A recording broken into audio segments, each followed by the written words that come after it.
娘，包大人来了！包大人真来了！包大人，包大人果然是清官。老夫人，本府业已亲自前来，你有什么冤屈，可以说了。不，老身怎知，当真是包大人。老夫人目不能视，本府倒不知该如何取信于老夫人。老身自有办法。张毅，哎，娘，告诉娘，包大人长成什么模样？不碍事，你就说与老夫人听听。包大人身材高大魁梧，脸说下去。脸黑得像锅底一样。大人，王朝，是。不错，包大人，可否让老身摸摸后脑？老夫人，不得如此无礼。公孙先生，倘若如此就能让老夫人适宜，又有何不可？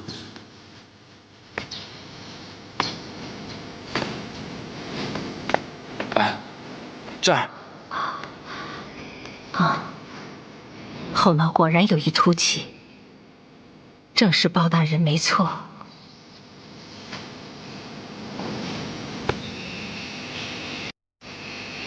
老夫人既已确认本府身份，有什么冤屈可以说了？还请包大人并退左右。老夫人，本府随侍皆是心腹。老身的冤屈非比寻常，就连张毅也不能留下。娘，也罢，你们都退下。是。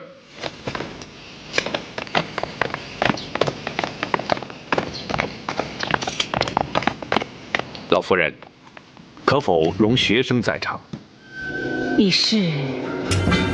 学生公孙策。你是包大人身边的文胆谋士，你见多识广，足智多谋，有你在，可以助包大人一臂之力。你可以留下。多谢老夫人。老夫人，如今可以说了。包青，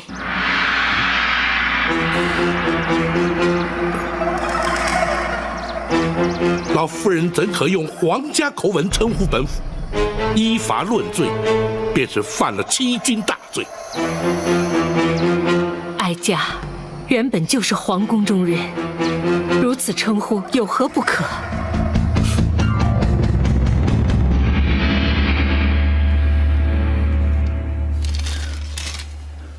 展昭去了献空岛。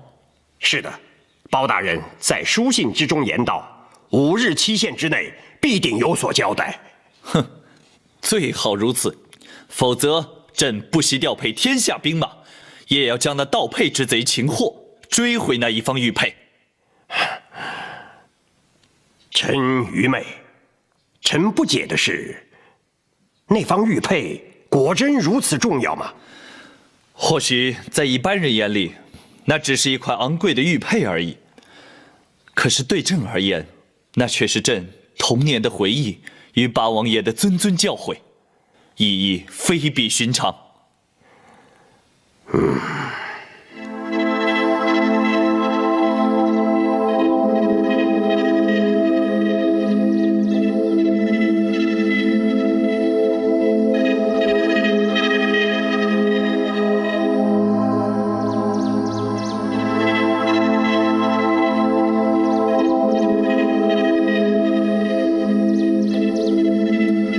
老夫人说是皇室中人，但不知是哪位王爷亲眷，来自何州何府？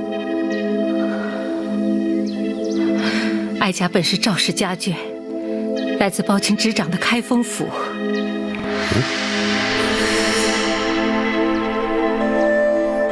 老夫人，皇室宗亲大多居住于京城之中，不知道当年老夫人的府邸坐落于京城何处？皇宫内院。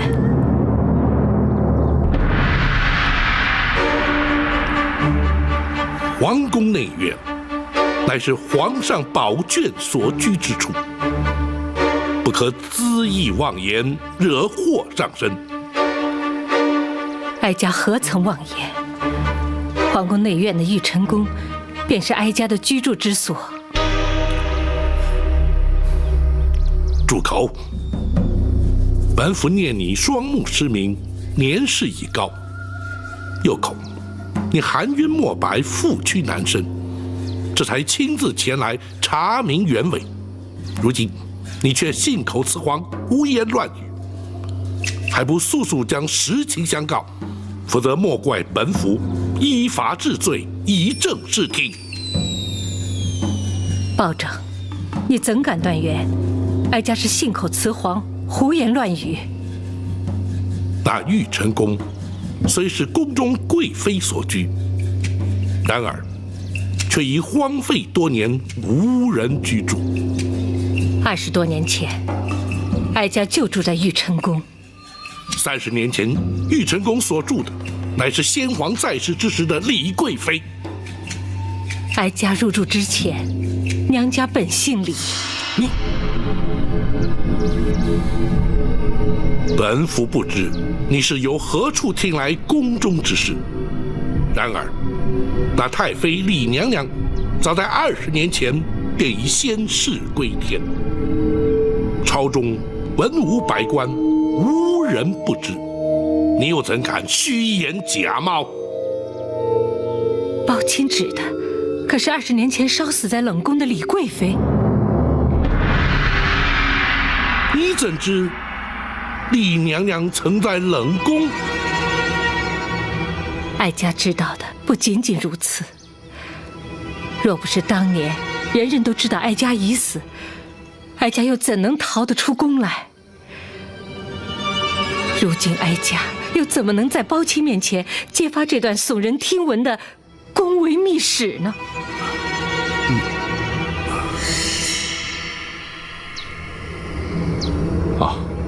老夫人之言的确耸人听闻，只是事关重大，又事隔多年，一时之间恐怕还难以查证老夫人所言是虚是实。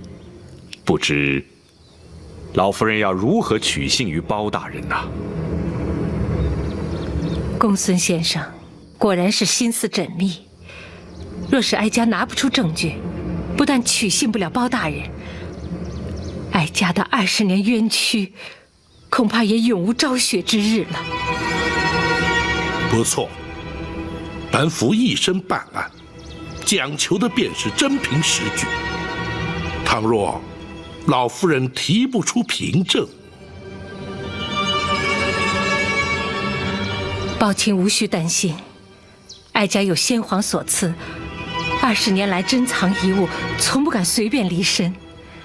哀家等候的就是这一天。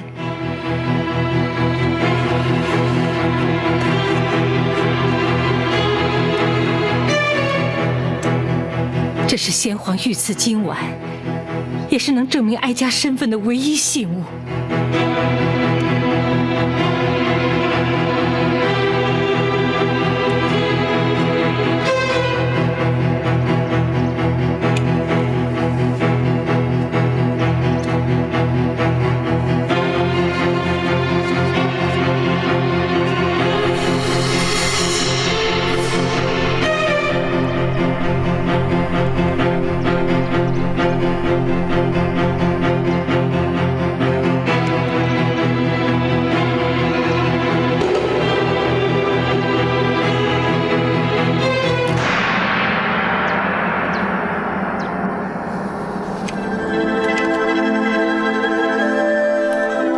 这今晚当真是当年先皇御赐，岂能有假？普天之下只有2枚，哀家有1枚，还有1枚。一枚客友，金华宫刘妃。可是当今刘太后，不错，就是她。当时距今已有20多年了。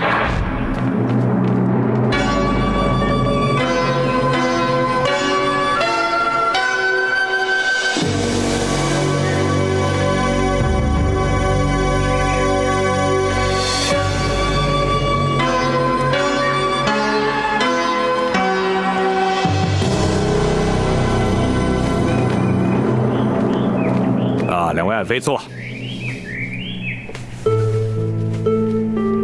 两位爱妃，朕还一直担心呢，膝下无子，继位无人。如今可好了，两位爱妃同时有孕，看来朕可以不再操心了。皇上，洪福齐天，两位娘娘一定能让皇上得偿夙愿，产下太子，入主东宫。好，说得好，陈琳，奴婢在。朕要你准备的东西可曾备妥？回皇上，奴婢早已准备妥当。快去拿来。是。两位爱妃，一向情同姊妹，如今又同时有喜，这非但是朕的福分，更是赵家之幸，朝廷之福。为此，朕命陈琳派人打造金丸1对，内藏夜明珠1枚。这2颗金丸，两位爱妃一人1枚，随身佩戴。今天真是朕的好日子啊！好，来了。两位爱妃，玉晨宫李妃，金华宫刘妃。这2颗金丸之上，均刻有两位爱妃姓氏，你们要好生收藏啊！谢皇上恩赐。啊，免礼免礼免礼，别动了皇儿的胎气呀！坐坐坐坐，谢皇上。谢皇上。不用谢朕，要谢就谢你们身上所怀的龙子吧。陈琳，奴婢在。记住朕的口谕，两位爱妃倘若生男，朕就封为太子。奴婢遵旨。可是，怎么？倘若两位娘娘均产下龙子呢？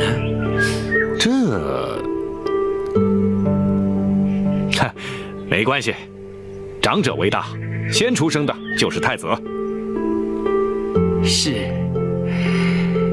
奴婢记下了。奴婢立刻通知朝廷记事郎，转传皇上口谕，记载于册。对了，还有一事。自从皇后病逝之后，朕就一直位立新后。所谓母以子贵，太子之母就是国母。两位爱妃，日后是否能执掌后宫，母仪天下，那就看你们谁先替朕生下太子。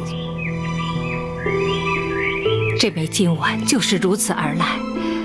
20年来，哀家哪怕是穷困度日，窘迫生活，也从未有过变卖之心，甚至连义子张毅也从没见过。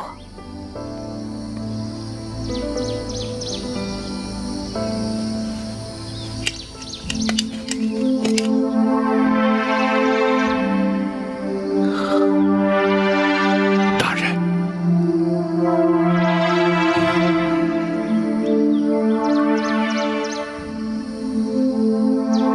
宝清可是信不过哀家。御赐金丸是否为真，日后当可查证。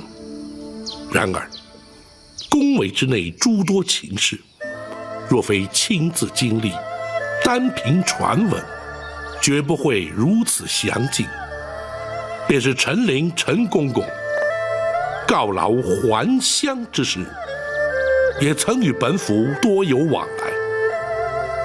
30年前的事，究竟是真是假？本府心中已有决断。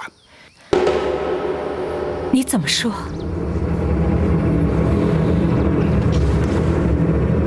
臣开封府府尹包拯，叩见娘娘千岁，千岁。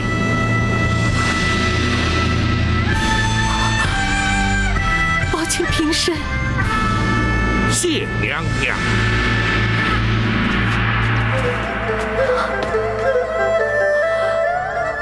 苍天呐，我总算是等到这一天了。苍天有眼。启禀大人，老夫人已在厢房安置妥当，属下找来当地朴实妇女伺候梳洗换装。可曾有人打听她的来历？回大人，属下已按大人指示对外宣称老夫人是大人失散多年的远亲，请大人放心。好。老夫人的真实身份，只有本府与公孙先生知晓。时机到了之时，自会告知尔等。在此之前，要绝对保障老夫人的安全。回大人，张龙、赵虎亲自带人守在厢房门口，不许任何人接近。那张毅如今何在？属下将他安置在庙内暂住，不准他踏出庙门半步。为防走漏消息，也只得暂时如此了。退下。是。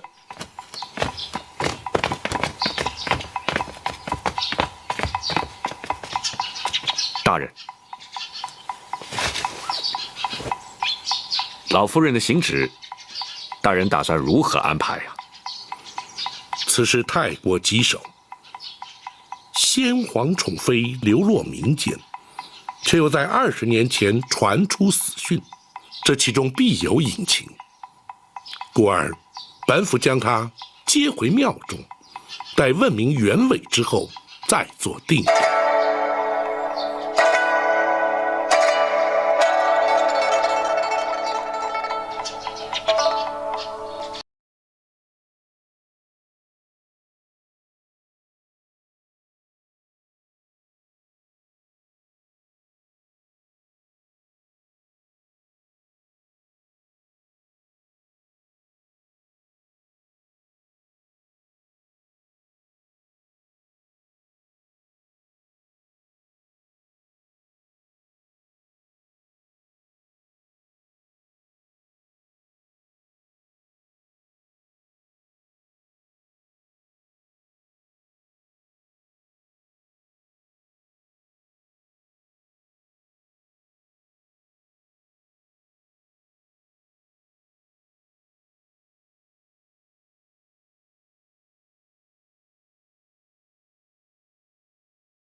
接这个案子呢？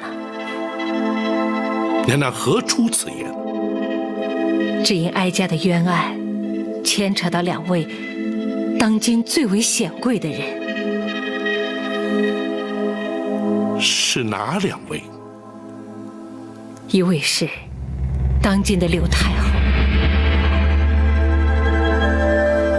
娘娘不是说太后昔日与娘娘情同姐妹？此案又怎会与她有关？情同姐妹，哀家落得如此地步，全都是拜他所赐，被他所害。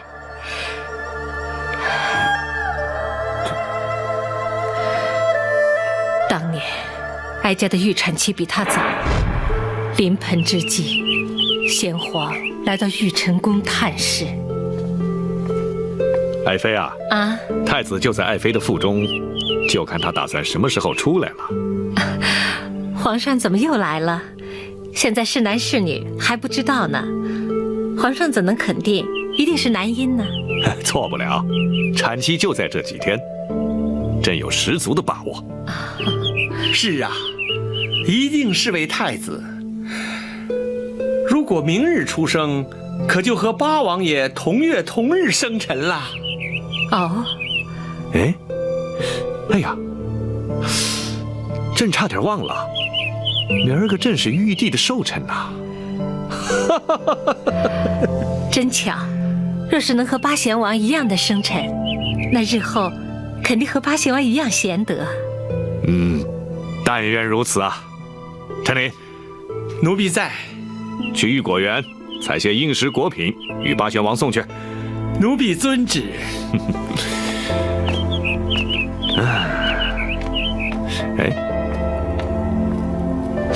爱妃啊，你怎么了？没什么，只是在临盆期间，臣妾有点心慌。没关系，头一胎嘛，总是在所难免，别担心。首席产婆早已准备妥当，随时会进来的。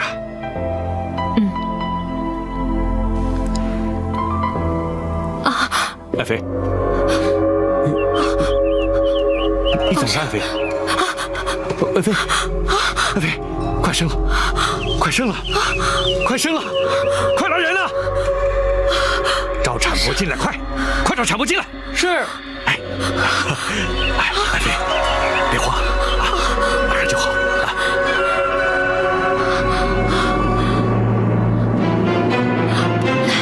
用力，再使点劲儿。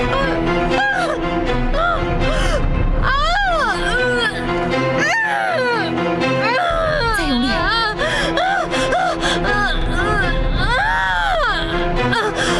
使劲儿。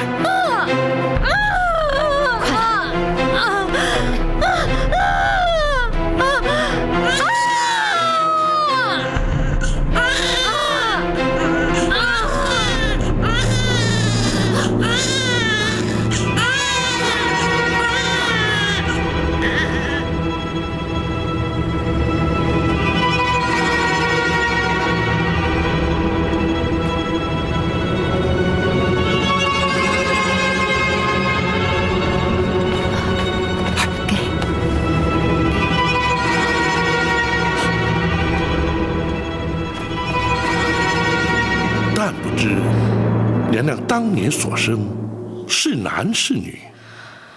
不论是男是女，等哀家醒来以后，出生的婴儿就变成了不知名的怪物。此话怎讲？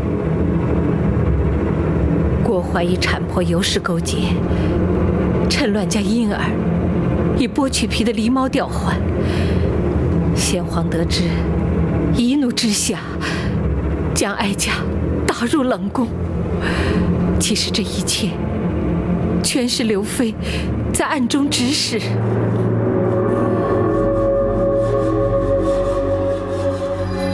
娘娘，可否容学生冒昧一问？公孙先生请讲。当时娘娘历尽昏厥，怎知是郭槐与尤氏勾结？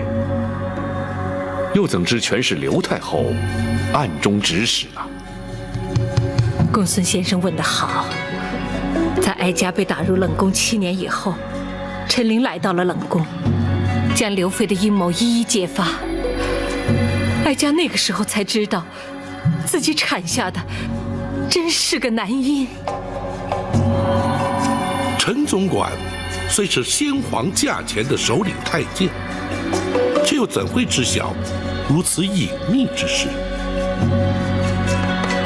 当日陈琳去玉果园，在返回的途中，巧遇金华宫的宫女寇珠。陈公公，陈公公，寇珠，你这么鬼鬼祟祟的，是不是做了什么亏心事啊？请公公救命！救命？救谁的命啊？救你？不，救他。这是哪儿来的婴儿？是李娘娘方才生的太子。你怎么把太子给偷出来了？是郭槐郭总管勾结产婆，用死狸猫把太子换出来，要寇珠。求公公救太子一命，公公救命啊！郭槐把太子换出来干什么？他要寇珠把太子掐死，埋在金水桥下。啊！这种事他也敢做？就是抄家灭族也不足以赎罪呀！郭总管是受了刘娘娘的旨意。住口！你好大的胆子啊！你是金华宫的宫女，刘娘娘是你的主子，你竟敢造这种谣！不是寇珠造谣，刘娘娘亲口交代寇珠要听郭总管的调派，的确是娘娘的旨意啊。刘娘娘和李娘娘情同姐妹，怎么会？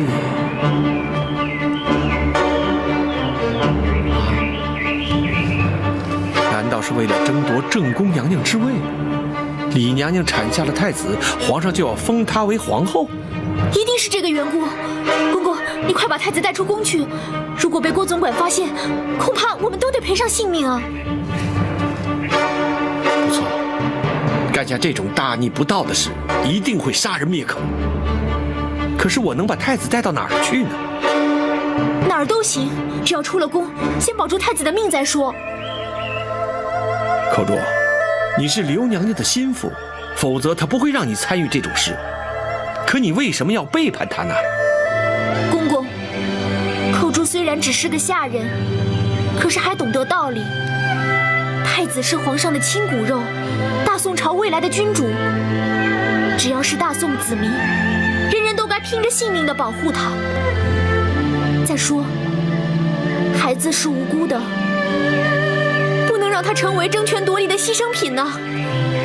寇珠，你这丫头的忠义之心，更显得郭槐和刘娘娘的卑鄙险恶。你放心，就算拼了我这条命，也要把太子安安全全地送出宫去。多谢公公成全，多谢公公成全。不，身为人臣，这也是我该尽的本分。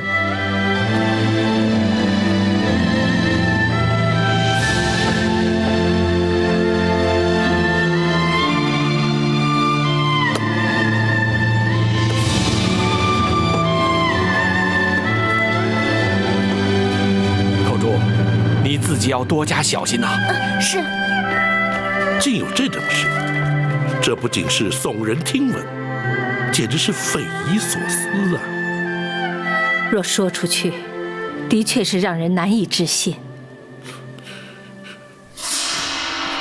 不对，那陈琳既然将婴儿送出宫去，想必有个去处。娘娘应当不会不知。不错。哀家知道他在何处。娘娘，陈琳带他去了南清宫。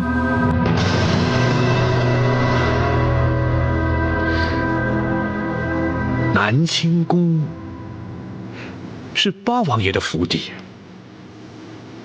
难道说八王爷也知道这件事的来龙去脉？不仅如此。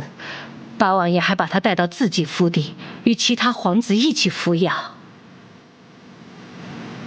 娘娘适才言道，此案涉及2位当朝显贵，这第2位，莫非就是当今皇上？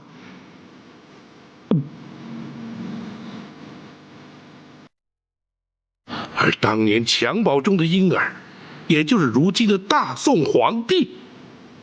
正是。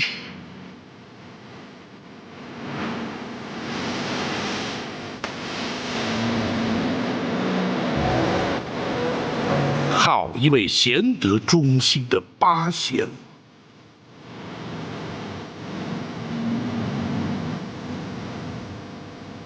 大人，难道当今皇上不是刘太后所生？因果报应。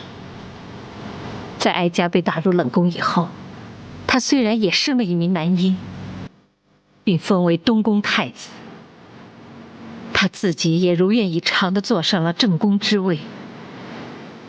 不幸的是，太子6岁时得病身亡，终究还是落了一场空。先皇伤心之余，从此沉溺于道家之学，并由诸王皇子之中遴选太子。八王爷便是趁此时机，将先皇亲自送入宫中，保住了先皇血脉。然而，当时八王爷因何不向先皇禀告此事呢？后宫权力倾轧，自古皆然。当时若是揭发此事，非但难以取证，甚或危及太子性命。八王爷隐忍不报，也是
你说什么？7年来，小皇子一直在八王爷府邸。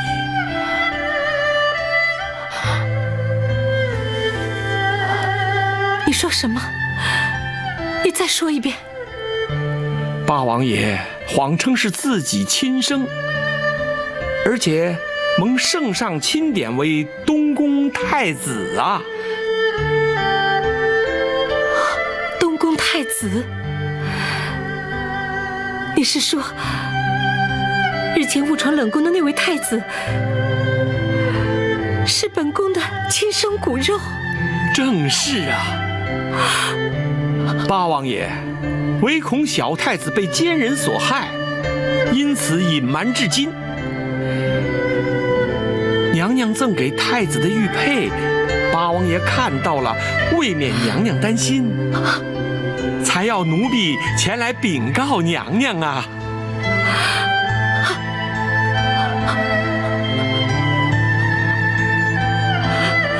果真，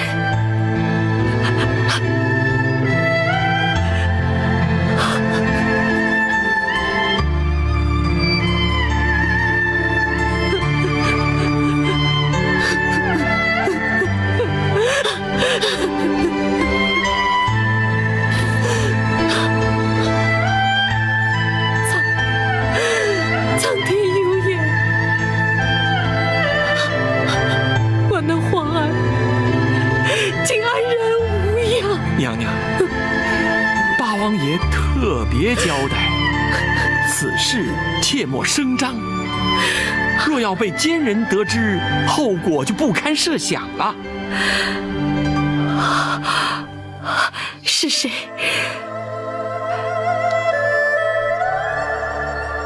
是谁如此心狠手辣，连八王爷都如此顾忌？皇上潜心修道，不理俗事。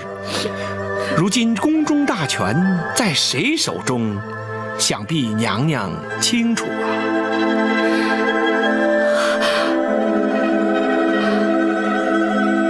是他。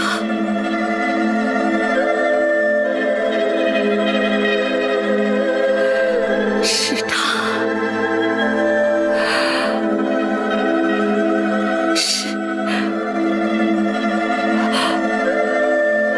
是刘妃。正是他呀。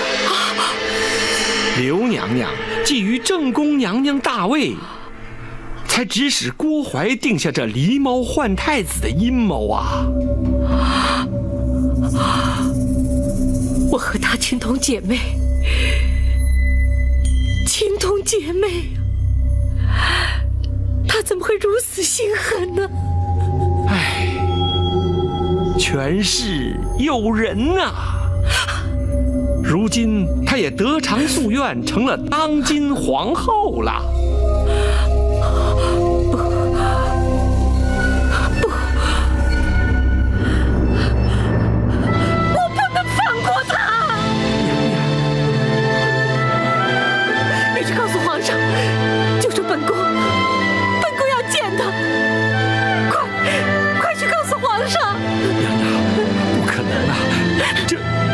不可能的呀！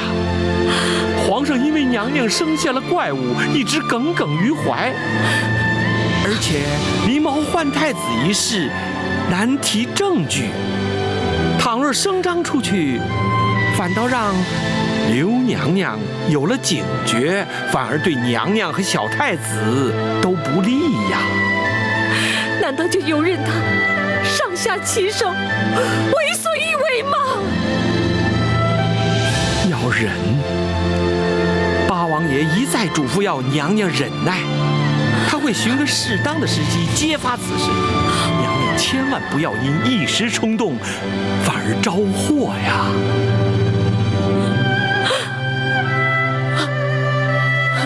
为了确保皇儿平安，哀家也只好忍耐，只好每天夜里焚香祝祷，祈祷上苍保佑皇儿，盼他不受伤害。既然如此，娘娘又怎会诈死逃出宫去，又怎会隐姓埋名长达20年呢？不错。皇宫内院门禁森严，冷宫更是严禁外人进出。当年太子年纪幼小，或可侥幸闯入，娘娘却是断无逃出之理。机缘凑巧，也就是那刘妃心怀鬼胎，她恨不得将哀家除之而后快。不知在哪里听到了消息，竟然向先皇诬告我，说哀家每天黑夜焚香是诅咒先皇。岂有此理！他竟敢诅咒于朕！皇上请息怒，你娘娘这么做只是一时想不开，臣妾相信她也不是真的那么怨恨皇上。生下妖孽，朕没有赐他死，他反倒怨恨起朕来了。启禀皇上，李娘娘生性温顺，不会怀此恶毒心肠，还请皇上圣察呀。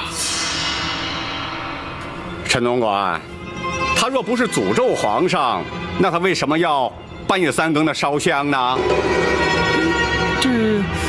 陈立，奴婢在。传朕口谕，此地非7尺白绫要他自尽谢罪。皇上，还请皇上三思啊！皇上，您就原谅他这一回吧。不行，朕意已决。陈琳，你是首领太监，这件事就由你去奉旨执行。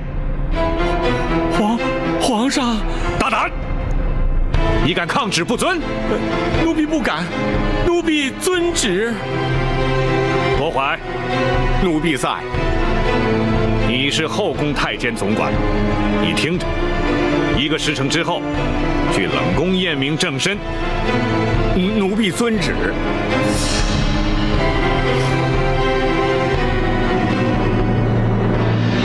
先皇既然下旨赐死，娘娘又怎会逃过此劫？提起此事，也实在令人心酸。除了陈琳之外，冷宫总管秦凤也是个忠心之人。正当他们2人在无计搭救之时，为什么非要置我于死？娘娘，时辰紧迫，娘娘若不立刻逃出宫去，就性命难保。是啊，怎么逃？宫中禁地，守卫何等森严，逃不掉的。算了，不会有机会的。娘娘请放宽心，奴婢有法子让娘娘逃出宫去。就算如此，郭槐不见尸首，岂肯罢休啊？一旦禀明皇上，究竟还是会被追回来的。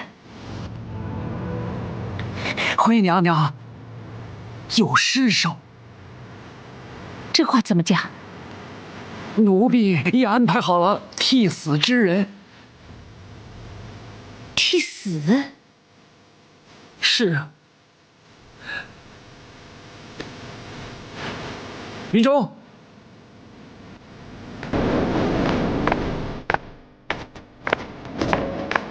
奴婢于中叩见娘娘。秦凤，他是回娘娘，于中是冷宫的小太监。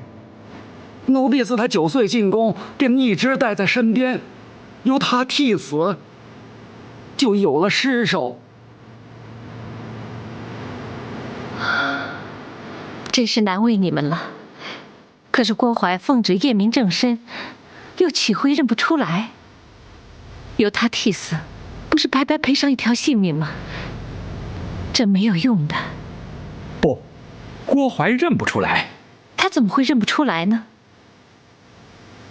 娘娘或许从未见过人一死之后的情形，奴婢在宫中多年，却见过不少案例，吊颈而亡，大多数面呈青紫，颜容扭曲。若不仔细辨认，是很难分辨原来容貌。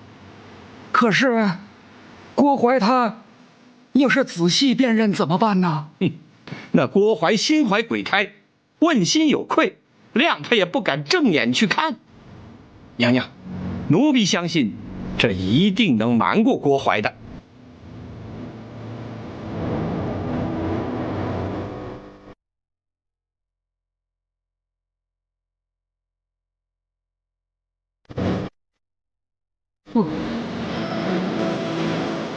不，就算郭槐认不出来，本宫也不能为了自己活命，而让于中去替我死啊！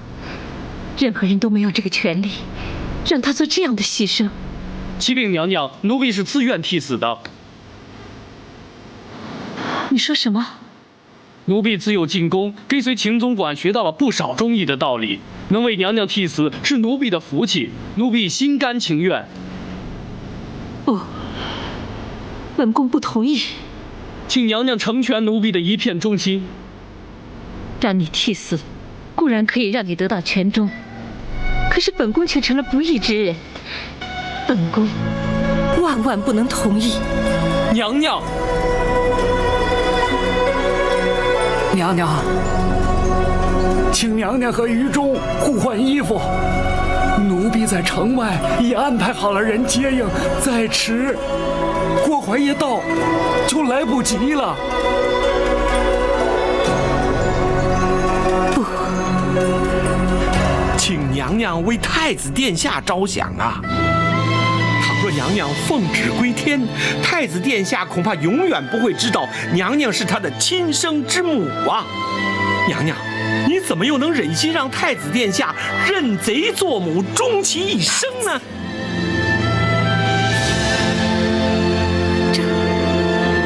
只要留得性命在，终有一天，太子殿下和娘娘能够母子团圆。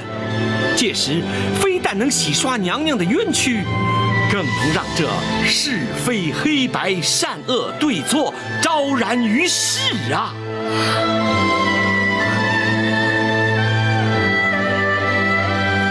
请娘娘成全。好，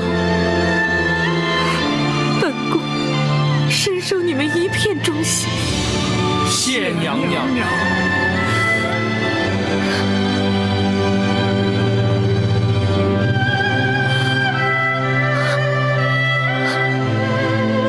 好一个忠肝义胆的小于中。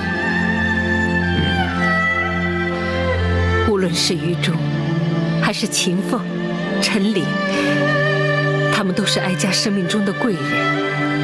若无他们帮助，哀家恐怕早已命丧九泉了。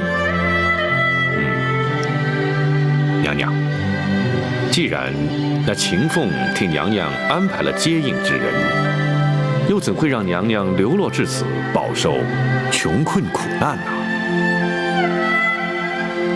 也是造化弄人，秦凤的确派人接应了哀家，而那个人在接应哀家前往避难之所的途中，不幸染病身亡。哀家举目无亲，四处游荡，盘缠用尽，只好乞讨为生。那个张毅原本是个小乞儿，哀家将他收为义子，相依为命。如今他已长大成人，以卖菜为生，奉养哀家。日子过得虽然清苦，倒也能够勉强度日。抱歉，臣在。如今你已经明了了此事的来龙去脉，哀家的冤案，你可还敢接？回娘娘，如今已无关乎敢或不敢。包拯身为人臣，却徒令太妃娘娘蒙冤受屈，一事不忠。如今，包拯定当竭尽心力，为太妃娘娘平反。有你这句话，我就安心了。禀娘娘，事关重大，不可不慎，为求掩人耳目，请娘娘全充包拯失散多年的远房表亲，也要名正言顺同返京城，恳请娘娘恩准。一切就依你。谢娘娘。娘娘，学生敢问，娘娘的双目是如何失明的？哀家也不清楚，不知什么时候就看不见了。可否让学生替娘娘看看？哦，公孙先生还能治病？公孙先生精通岐黄之术，或可查出些端倪。既然如此，就有劳公孙先生看看吧。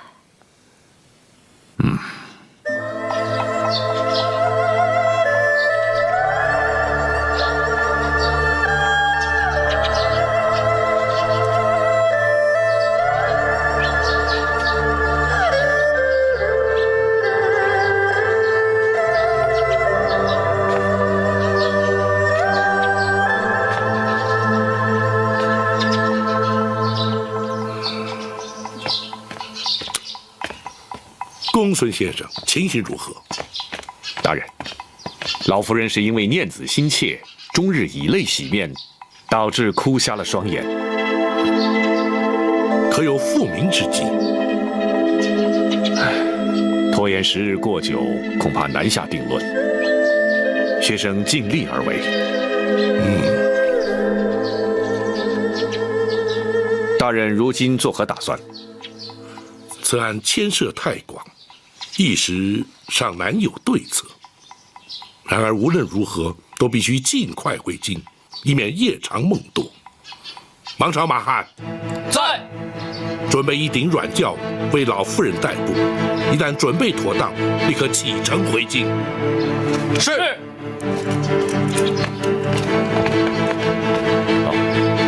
大人，张毅可要随行？不，他若随行，恐会起人疑窦。让他留在庙中，不得对外声张。是。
是。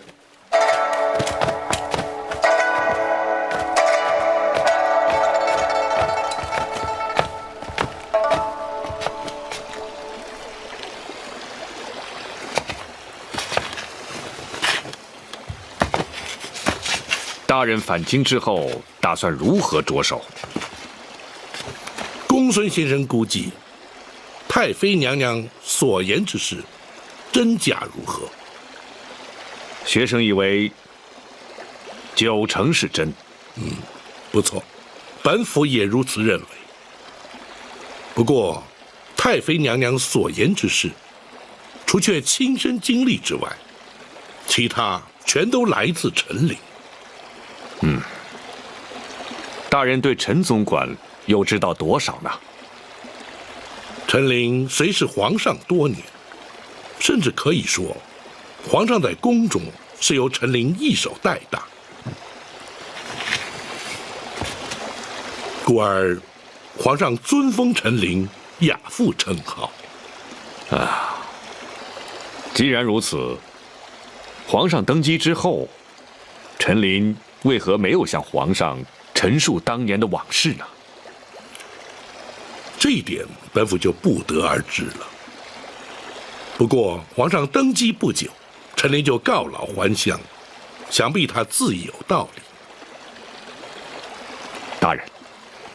学生以为，若想查明当年往事，恐怕还得从陈琳身上着手才是。不错，太后与郭槐乃是太妃娘娘口中的奸人私党，想必不会自成罪行。回京之后，本府立刻查明那陈琳的退隐之处，也好寻他问明真相。除此之外，还有一个人是关键。八王爷。大人与八王爷私交甚笃，大人何不直接请教于八王爷呢？不行，此案牵连太广，轻则朝野震惊，重则动摇国本。本府必须先以言语试探，再伺机查询。大人顾虑甚是。这些事也的确是多事之秋。大人陈州督镇铡了庞玉，白玉堂却同时夜闯进宫，盗配流书。如今，大人更是在无意之间查得一桩惊天动地的陈年旧案。接下来只怕往后，大人要更加劳心劳力了。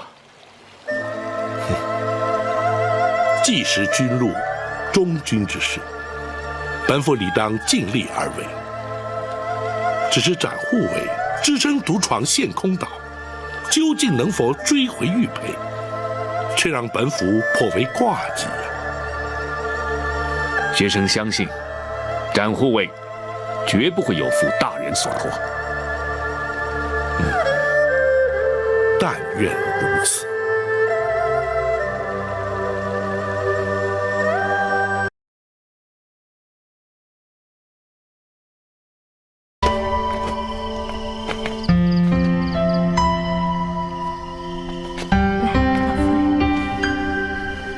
你且先行退下。是。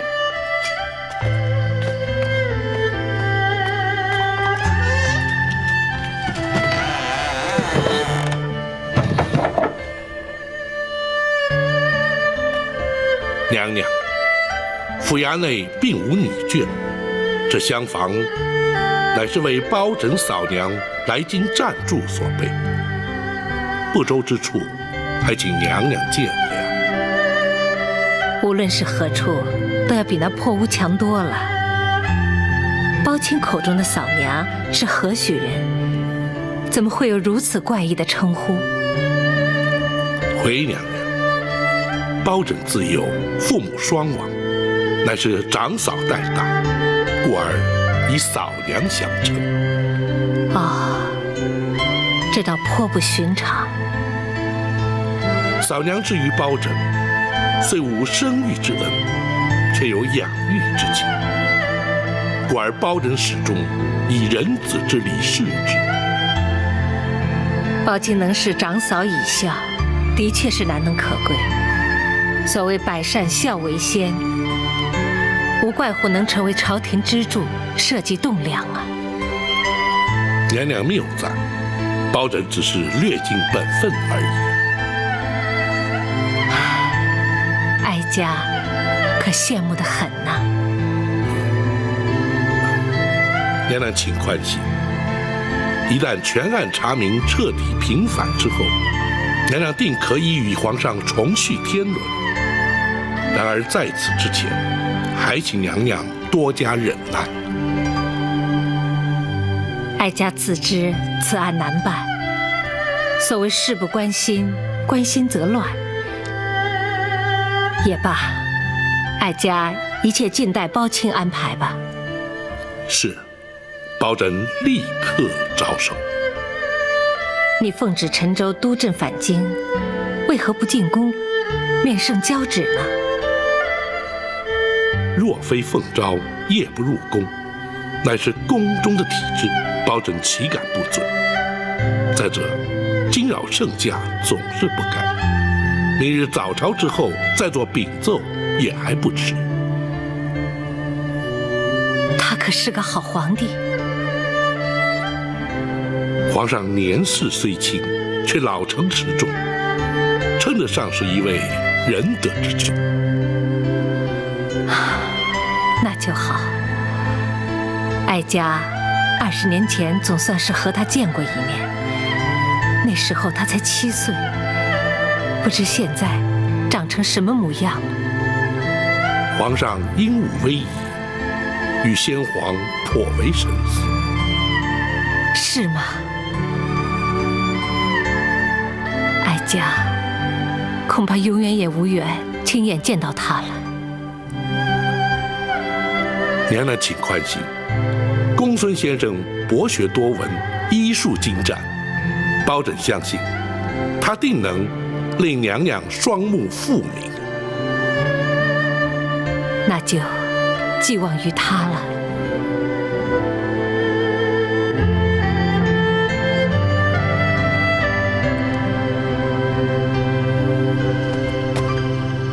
大人，学生翻遍医书，搜尽枯肠，总算是不辱使命。哦，公孙先生可是已有医治之法？大人，老夫人抑郁终日，以泪洗面，双目血路受阻，挚爱难通。久而久之，经脉受损，导致失明。然而状似真盲，实则却是假盲。哦，何谓假盲？老夫人的失明只是暂时，而非永久。学生若是以金针过穴之术打通血脉，再佐以活血明经之药，滋补调养，学生确信当能痊愈。如此甚好。就劳公孙先生明日一早就开始为娘娘诊治。是，学生遵命。大人，王丞相来访。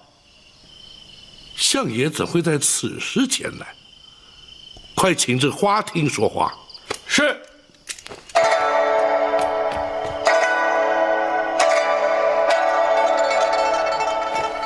相爷请。相爷，请坐。相爷营夜来访，可是有何急事？包大人，该着急的应该是你吧？你怎么反倒像没事人一般呢？相爷此话怎讲？皇上下旨，要你去陈州督政，你怎么竟然把安乐侯庞玉给铡了呢？相爷，那庞玉克扣政粮，私吞政银，更假借赈灾之名，广征民工，营造私宰，强裸民女，成其私欲。数十万灾民非但未蒙朝廷恤灾之力，反遭欺压荼毒之害。包拯既然奉旨督政，若不扎他，岂非有亏职守，愧对皇上？老夫早该知道，当初皇上让包大人前去陈州督政，那就注定了会要庞玉的性命。相爷，莫非相爷认为包拯处置失当，或是皇上指责包拯所为不该？不是，那倒不是，只是你好歹先禀奏过皇上，再办庞玉也不迟嘛。时势所逼，情非得已。若不当机立断将他处死，非但民愤难消，民怨难平，一旦饥民被逼，沦为盗贼，灾民被迫结为暴民，一场浩劫于焉而生。届时，朝廷威信荡然无存，又岂是皇上所乐见？老夫也知道，包大人言之有理，皇上也明白包大人所作无差。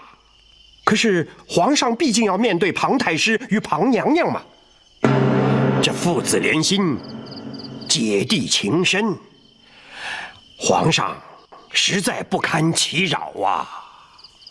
若是如此，且让包拯面见太师与娘娘，或可为皇上分忧。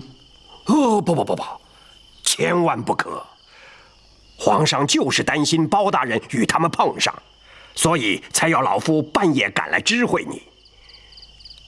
皇上已经下旨，要庞太师陪着庞娘娘前往陈州，为那庞玉料理后事，并且要老夫转告包大人，明日早朝之后前往御书房面圣。可是不准再提那庞玉的事了。是，包拯遵旨便是。还有，贼人夜闯进宫盗佩一案，皇上势必要追问，所以老夫特来提醒包大人要预做准备。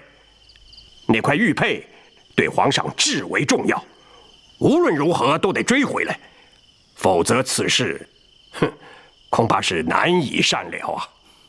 多谢相爷提醒。还有一件事，相爷，看来包拯替相爷的确惹了不少麻烦呐。老夫要提的不是公事。哦，相爷请讲。听说包大人从陈州带回来一位亲眷。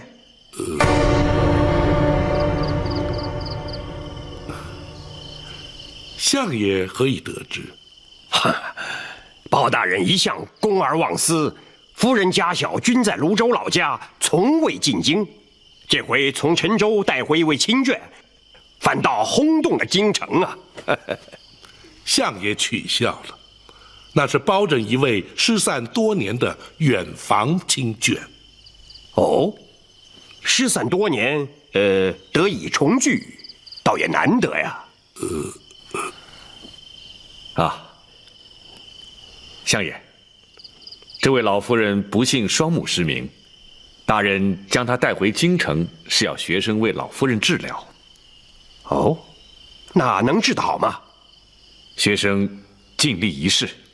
好，既是包大人的亲眷，不妨前来相府走动走动。老夫那位夫人呐，可是出了名的好客呀。是，多谢相爷抬爱，包拯日后定当安排。好，皇上交代的话，老夫都带到了。老夫想说的话也已经说完了。包大人连日奔波，想必累了，老夫不多打扰，就此告辞。包拯恭送相爷。不，你知道，老夫最怕麻烦人了。是，包拯遵命，相爷好走。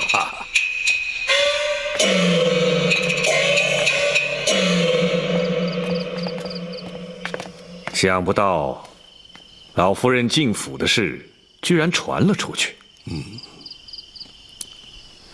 不碍事，公孙先生应对得体，应该不会弃人以斗。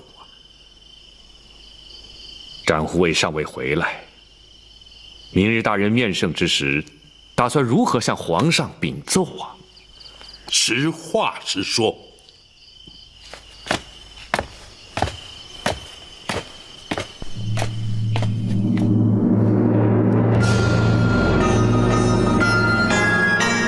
展护卫有把握把玉佩追回？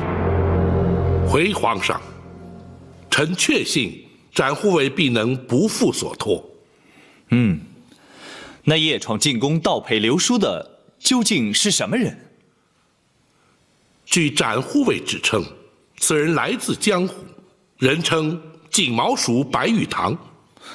只因皇上赐封展护卫御猫称号，心生不服，故而入宫盗宝，意在逼展护卫出面，而并无不利于皇上之心。朕自诩无愧对于臣民百姓，倒也无惧。倘若惊吓到太后，岂非陷朕于不孝？你执掌开封，却让人闯入进宫，朕要听听你怎么说。回皇上，那白玉堂武艺超群，宫中卫士恐怕皆非其敌手。遭他闯入，是因力有未逮。然而，包拯也难脱失职之嫌，请皇上下旨降罪，臣绝无怨言。皇上，案发之时，包大人与展护卫均不在京师，所谓鞭长莫及，还请皇上不罪免罚。行了，这点道理朕岂会不明白？只是那白玉堂入宫盗佩，是因为朕封展昭御猫之故，乍听起来怎么像是朕的过错了？臣惶恐，臣绝无此意，请皇上慎查。朕不是怪罪于你，只是不满那白玉堂。好了，一旦将他擒获，立刻把他带进宫来。朕倒要看看他是何方神圣，竟然偷到朕的身上来。臣遵旨。对了，府上那位亲眷眼疾治得如何了？